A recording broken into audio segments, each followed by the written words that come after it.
আমাদের সহনশীলতাকে আমাদের দুর্বলতা ভাববেন না। যদি আমাদের সহনশীলতাকে কেউ দুর্বলতা ভাবে, এটা হবে তার সবচেয়ে বড় ভুল। আমরা মুসলিম সম্প্রদায় নিজেদের প্রতি সহনশীল, অন্যদের প্রতি আমরা দয়াশীল। এটা আমাদের ধর্মীয় অনুপ্রেরণা থেকে আমরা পেয়ে থাকি। কিন্তু সম্প্রতি আমাদের দেশের দিকে লক্ষ্য করলে দেখা যায় কথাকথিত কিছু উগ্র হিন্দুরা এ দেশটাকে অস্থিতিশীল করে তুলতে আছে।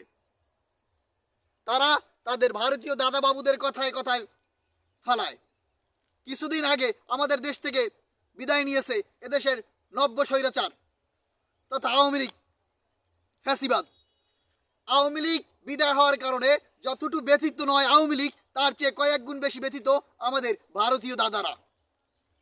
তাই তারা সর্বদা উঠে পড়ে লেগেছে কিভাবে আমাদের শান্তিপ্রিয় জন্মভূমি মাতৃভূমি বাংলাদেশটাকে অস্থিতিশীল করে তোলা যায়।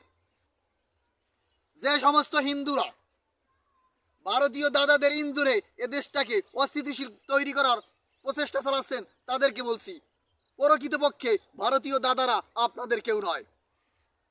কেননা যদি ভারতীয় দাদারা আপনাদের কেউ হতো তাহলে আপনারা একটু ভালোভাবে বিশ্লেষণ করলেই সেটা বুঝতে পারবেন।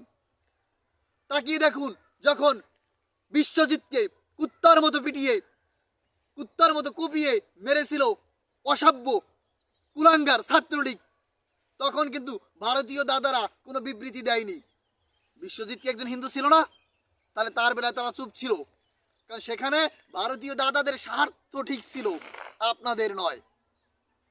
যখন গয়েশ্বর রায়কে পুলিশ পিটিয়ে আহত করেছিল তখন কিন্তু ভারতীয় দাদারা কোনো কথা বলেনি। কিন্তু চিন্ময়কে গ্রেপ্তার করার সময় ভারতীয় দাদাদের যত উতলা দেখা যায়, এর কারণ একটাই, তাদের রাজনৈতিক সিদ্ধি হাসিল। এখানে আপনার মতো হাজারো হিন্দু যদি মারা যায় সাম্প্রদায়িক দাঙ্গা লাগিয়ে, যদি মুসলিম মারা যায় তাতে তাদের কিছু আসে যায় না, তারা তাদের ফায়দা হাসিল করার প্রচেষ্টা আছে। এই জন্য হিন্দু ভাইদেরকে বলবো আপনারা সহনশীল হন। রাষ্ট্রীয় বিধি বিধানের কিছু নিয়ম নীতি থেকে যায়, সেটা সেভাবেই করতে হবে।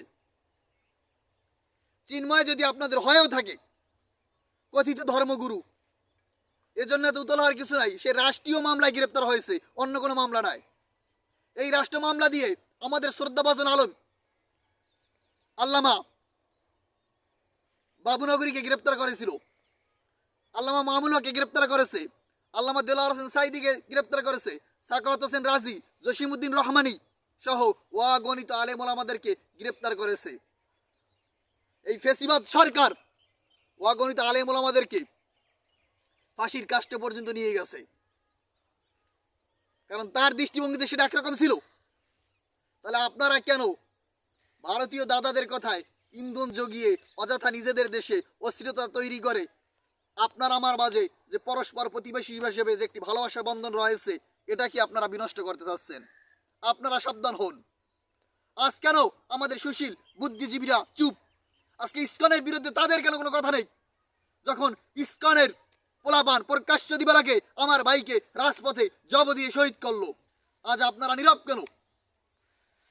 আজ কোনো বুদ্ধিজীবীর মুখ থেকে কেন কথা বের হয় না যে দেশটা স্বাধীনতা লাভ করেছে কিন্তু সভ্য হতে পারেনি? আজ কেন তারা বলতে পারে না? আজকে কেন নাট্য অঙ্গন থেকে, চিত্রনাট্য অঙ্গন থেকে, সবুজ জগৎ থেকে কাউকে কেন কথা বলতে দেখি না? আজকে কেন কথা বলেন না কথিত বুদ্ধিজীবীরা? আপনারা আজকে নীরব কেন? এখানে আজকে কবি নীরব কেন যে আমার ভাইকে প্রকাশ্য দিবালোকে কুপিয়ে হত্যা করা হলো, অথচ আপনাদের থেকে কোনো বিবৃতি নেই? হ্যাঁ মুসলিম ভাইরা, এখনো কি তোমার আমার ঐক্যর সময় আসেনি? এখনো কি নিজেদের ভিতর কাদা সরাসরি করবো আমরা? দেখো, চক্রমহল কুচক্ররা আজকে তারা ঐক্যবদ্ধ। তোমাকে আমাকে প্রতিনিয়ত ফাটল ধরনের প্রচেষ্টা আছে, কিন্তু তোমাকে আমাকে এক হতে হবে।